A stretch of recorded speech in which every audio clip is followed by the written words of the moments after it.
नमस्कार, मैं संजीव राठौर और आप देख रहे हैं R24 भारत अब बदलेगी सोच। जी हां, आज की सबसे बड़ी खबर, कांग्रेस पार्टी को मिल गया है नया अध्यक्ष। इसी के ऊपर आज हम लोग बात करने वाले हैं और बात करने से पहले मैं सबसे पहले आप लोगों के सामने परिचय कराऊं। धन्यवाद, R24 भारत से जुड़ रहे हैं सब एडिटर संदीप राज। संदीप राज, आपका स्वागत है R24 भारत में। धन्यवाद, बहुत बहुत धन्यवाद इस चर्चा का एक पात्र बनाने के लिए। और दूसरी ओर कोलकाता R24 भारत से जुड़ रहे हैं एडिटर इनपुट राकेश पांडे। राकेश पांडे, आपका भी बहुत बहुत स्वागत है R24 भारत में। तो आइए, जैसा कि आप लोग जानते हैं कि आज कांग्रेस प्रेसिडेंट इलेक्शन रिजल्ट यानी कांग्रेस अध्यक्ष पद के लिए चुनाव के नतीजे सामने आ गए हैं। जी हां, कांग्रेस के वरिष्ठ नेता मल्लिकार्जुन खड़गे बन गए हैं कांग्रेस के नए अध्यक्ष। पार्टी कार्यालय के बाहर जश्न का माहौल। जी हां, आपको बताऊं, कांग्रेस को 51 साल बाद एक दलित अध्यक्ष मिला है। बाबू जगजीवन राम के बाद खड़गे कांग्रेस में दूसरे दलित अध्यक्ष हुए हैं। तो आइए, इस मुद्दे पर आज हम लोग चर्चा करेंगे कि मल्लिकार्जुन खड़गे जो बन गए हैं कांग्रेस के नए अध्यक्ष, इसके ऊपर क्या कहना चाहेंगे। धनबाद से जुड़ रहे हैं हमारे सब एडिटर संदीप राज। संदीप राज, आप हमारी आवाज सुन पा रहे हैं? बिल्कुल बिल्कुल। मैं आपको बता दूं कि ये 24 साल के बाद जो गैर गांधी परिवार का कोई सदस्य है जो कि अध्यक्ष पद पर अपना कब्जा जमा पाया है। और इसके दौरान जो वोटिंग का सिलसिला हुआ था, जिस पर शशि थरूर जी जो मल्लिकार्जुन खड़गे के खिलाफ खड़े हुए थे इस वोटिंग में, इस रेस में तो काफी दूर पीछे रह गए हैं शशि थरूर जी, जहाँ पर 6,800 से भी ज्यादा वोटों से जीत, भारी मतों से उनको विजय प्राप्त किया है उन्होंने। लेकिन इस पूरे मामले पर देखा जाए तो क्या कुछ बदलाव किया जा सकता है। खड़गे जब आए हैं, इस नए अध्यक्ष बन के निकल के आए हैं, तो कहीं ना कहीं इस पार्टी में कुछ चीजें चल भी रही हैं। और ऐसा लोग दूसरी तरफ से देखा जाए तो ये भी देखा जा रहा है कि दोनों के बीच में कहीं ना कहीं पार्टी में अंदरूनी मामला भी चल रहा है, अंदरूनी मतभेद भी चल रहे हैं। तो इस चीज को लेकर के मैं एक व्याख्या करना चाह रहा था, क्योंकि ये जो वोट हुई है 24 साल के बाद, गैर कांग्रेसी कोई भी सदस्य जो कि बना है अध्यक्ष पद पर अपना कब्जा जमा पाया है। लेकिन इस दौरान अगर आप देखा जाए, अगर पूरे सिनेरियो को देखा जाए, तो कहीं ना कहीं कांग्रेस पार्टी की नैया डूब रही थी, ऐसा लोग कह रहे थे। तो इस कांग्रेस पार्टी की जो नैया डूब रही थी, इस पर किसी गैर गांधी परिवार, कहीं ना कहीं हर जगह नेपोटिज्म और गांधी परिवार से बार बार मतलब ऐसा होता था कि सारा का सारा जो कमान है वो गांधी परिवार के पास ही है। लेकिन इस बार मल्लिकार्जुन खड़गे जो कि निकल कर आए हैं सामने नए अध्यक्ष पद पर, तो कहीं ना कहीं पार्टी का जो कमान है वो एक शिफ्ट हुआ है। कहीं ना कहीं लोगों को भरोसा जताया जाए कि हाँ, कि कांग्रेस पार्टी में अभी भी कोई दूसरा जो है गैर गांधी सदस्य भी यहाँ का अध्यक्ष पद और बड़े पार्टी के सदस्य बन सकता है।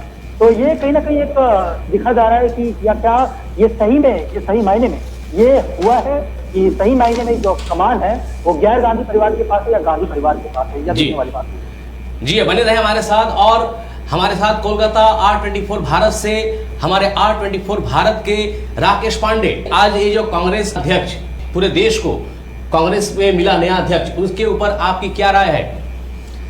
जी संजीव जी, कांग्रेस के न्यायाध्यक्ष मिले मल्लिकार्जुन खड़गे, उनका सिर तो ताज सज गया है, लेकिन उनके सामने चुनौतियों का पहाड़ है। क्योंकि सबसे बड़ी उनके अग्नि परीक्षा अगर होने वाला आगामी चुनाव, विधानसभा चुनाव हिमाचल प्रदेश और गुजरात है। अब ये देखना है कि कांग्रेस को कहाँ तक वो लेकर जा पाते हैं। जी, और पार्टी के उनके बदलाव होने, उनके चुनने से, और पार्टी के देखना पार्टी में कितना बदलाव करेंगे। वाकई क्या ये परिवार के एकाधिक कांग्रेस का खत्म माना जा रहा है या नहीं? अब पार्टी को कहां तक ले जा पाएंगे, सबसे बड़ी चुनौती उनके सामने ही खड़ी होगी। जी जी हाँ संदीप जी, मल्लिकार्जुन खड़गे गांधी परिवार के वफादार नेताओं में से एक माने जाते हैं। बिल्कुल बिल्कुल। इस पर लेकिन हाँ जी, लेकिन उनके आने के बाद कांग्रेस का एक जो नया अध्यक्ष आज पूरी जनता देख रही है, पूरा देश को जो मिला है, इसके ऊपर आपकी क्या राय है? जनता क्या सोच रही है?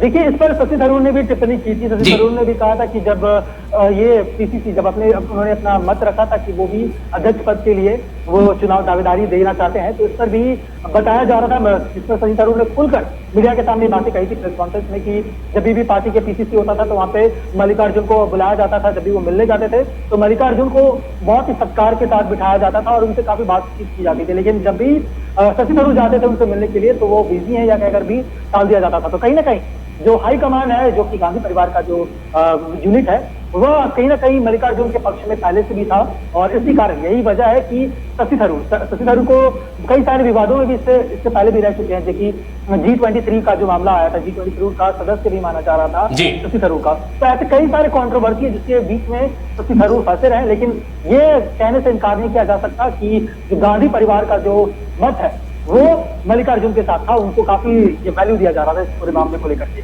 लेकिन इस पर एक और मामला किया जा सकता है। जी बोलिए। एक नजर से देखा जाए, जहाँ पर पूरा देश जो देख रहा है, इस पर कई जो इंटेलेक्चुअल लोग हैं, जो कि बुद्धिजीवी हैं, कहीं ना कहीं इस नजर से देख रहे हैं कि ये कहीं ना कहीं मल्लिकार्जुन कठपुतली की तरह काम करने वाले हैं, ऐसा बुद्धिजीवियों का कहना है। लेकिन अब ये देखना होगा कि क्या ये सिर्फ मल्लिकार्जुन जो है वो हाईकमान, पार्टी के हाईकमान पर सारे पर नाचते हैं या फिर उनका कोई अपना मत होगा। जैसा कि राकेश जी ने भी कहा कि अभी आने वाला चुनाव गुजरात और हिमाचल प्रदेश का चुनाव है, जो कि एक बहुत बड़ा चुनाव होने वाला है।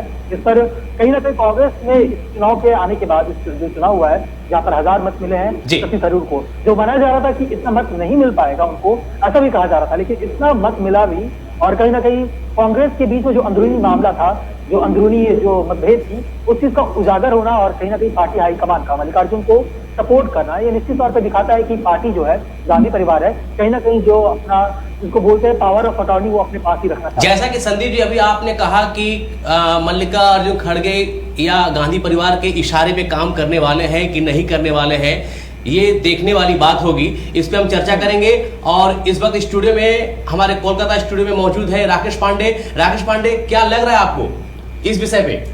देखिए, इस विषय से मल्लिकार्जुन खड़गे के पास बहुत बड़ी चुनौती है जी, क्योंकि कांग्रेस के नेता जब चुनाव का रिजल्ट आया है तो हमने प्रमोद कुमार सिंह से, पार्टी के वरिष्ठ नेता से कांग्रेस के बात की थी जी। तो उन्होंने कहा कि पार्टी की स्थिति बहुत ही खराब है। जहां पूरे देश में कांग्रेस एक साथ राज करती थी, आज मात्र कल 2 राज्य में राज कर रही है। इसका कारण यह है, इसका असर बहुत बड़ा उनको खड़गे पे पड़ेगा कि पार्टी को कहां तक ले जा रहा है, पार्टी को किस तरह से बदलाव करेंगे। एक तरफ, दूसरी तरफ ये बात सामने आ रही है कि पार्टी के अंदर फूट के नौबत भी दिखलाई दे रही है, क्योंकि शशि थरूर हार चुके हैं और कांग्रेस के कई नेताओं का मानना है गांधी परिवार का हाथ, सर का हाथ उनके ऊपर, इसलिए उनको जीत मिली हुई है। जी संदीप जी, राकेश पांडे के सुनने के बाद आपको क्या लग रहा है? जी बिल्कुल, मैं अगर ये बात कहूँ कि शशि थरूर ने खुद ये प्रेस कॉन्फ्रेंस मीडिया के समक्ष ये बातें कही थी कि कहीं ना कहीं मल्लिकार्जुन को ज्यादा वैल्यू मिल रहा है इस पूरे मामले को, इस पूरे प्रकरण में। लेकिन अगर इस पूरे मतभेद को लेकर के बोले कि जो भी चीजें चल रही है हाईकमान, इससे पहले भी हो चुका है, इससे पहले भी 24 साल पहले सीताराम केसरी जो थे वो की अध्यक्ष चुने गए थे, जो कि गैर गांधी परिवार के थे। अगर उसके बाद भी देखा जाए तो मनमोहन सरकार जब मनमोहन सरकार आई तो तब भी ये मतभेद जो था, मतलब की पार्टी में आप देख सकते थे कि उस समय भी ऐसा हुआ करता था कि कहीं ना कहीं जो मेन पावर जो होता है वो गांधी परिवार के पास ही रहता था। तो ऐसा भी इस नजरिए से भी देखा जा रहा है पूरे प्रकरण को शशि थरूर और मल्लिकार्जुन को लेकर के, कि बुद्धिजीवी इस तरह से भी दिख रहे हैं और कई बड़े बड़े जो राजनीतिक है, जो विशेषज्ञ है, वो भी इस नजर से देख रहे हैं कि शशि थरूर, जो कि बहुत बार विवादों में भी रह चुके हैं और कहीं ना कहीं उन्होंने साफ जाहिर कर दिया था कि जब वो अध्यक्ष पद पर रहेंगे तो वो कुछ ना कुछ चीजें जो बदलाव है वो अपने टर्म्स पर करेंगे, पूरे पार्टी को लेकर चलेंगे। वहीं मल्लिकार्जुन का जीतना ये भी एक तरह का दिखाता है कि कहीं ना कहीं जो गांधी परिवार है, जो मेन चीज है, वो पावर है, वो अपने पास रखना चाह रही है, या ऐसा बुद्धिजीवियों का कहना है। तो पावर अपने पास रखना चाह रही है क्योंकि मल्लिकार्जुन काफी खास माने जाते हैं। जी जी बिल्कुल सही कहा संदीप जी आपने। वही उसी चीज को लेकर के मैं बोल रहा हूँ कि अगर ये खास जो नीति अपनाई जा रही है, इससे साफ जाहिर होता है कि कहीं ना कहीं पार्टी के बीच में अंदरूनी मतभेद है और पार्टी हाईकमान ही मल्लिकार्जुन को बनाना चाहते हैं, इस पूरे दावेदार का हिस्सा बनाना चाहते थे और हुआ भी वही। जी मल्लिकार्जुन खड़गे गांधी परिवार के वफादार नेताओं में से एक माने जाते हैं, क्योंकि यूपीए सरकार में खड़गे की एक अहम भूमिका रही है, साथ ही साथ संगठन में भी उनकी भूमिका अहम है। यहां तक कि खड़गे का लगातार 10 चुनाव जीतने का रिकॉर्ड भी है। क्या हाँ बोलिए संदीप जी बोलिए। बिल्कुल, अगर 1972 से देखा जाए तो 9 बार विधायक भी बन चुके हैं और साथ साथ वो जब 2004 में अपने कर्नाटक प्रदेश कमेटी की जो अध्यक्ष भी बने थे। जी। इसके साथ साथ ही देखा जाए तो ये जो पूरा प्रकरण था, ये इतनी बार इसमें एक अनुभवी नेता होने के कारण भी एक कहीं ना कहीं दावेदारी दिया गया जी। था और वो उस पर खड़े उतरे हैं। लेकिन अब ये देखना होगा कि जी, क्या जी, बिल्कुल। आगे की रणनीति उनकी क्या होगी, क्या कुछ हटकर अलग बदलाव किए जाएंगे या फिर पार्टी का जो स्थिति है जस का तस रहेगा। इस पर भी अगर देखा जाए, जो विवाद का मामला चला था शशि थरूर गुट और मल्लिकार्जुन खड़गे गुट के बीच में, जब यूपी में भी आया था, यूपी में भी ऐसा हुआ था कि यूपी में जो चुनाव की रद्द की मांग की गई थी, सैफुद्दीन सैफुद्दीन जो है वो शशि थरूर गुट के माने जा रहे थे। उन्होंने बोला था कि यूपी का जो भी चुनाव है उसको रद्द किया जाए, ये उनका डिमांड था। वहीं जो ये तिवारी थे, प्रमोद तिवारी थे, जो कि राज्यसभा सांसद भी है, उन्होंने इस पर पूरा का पूरा पलटवार भी किया था और सीधे तौर पर शशि थरूर पर निशाना साधा था। लेकिन अभी ये देखिए, जब पूरा चुनाव खत्म हो गया प्रकरण, तो शशि थरूर ने भी ट्वीट करके ये बात कही। उन्होंने कहा कि उन्होंने उनको शुभकामनाएं दी हैं मल्लिकार्जुन खड़गे को। जी बिल्कुल। लेकिन संदीप जी, जैसा कि हम लोग जानते हैं कि खड़गे को 7,897 वोट मिले हैं और शशि थरूर को लगभग 1,000 वोट मिले हैं। लेकिन परिणाम आने के बाद शशि थरूर ने खड़गे को बधाई भी दी है।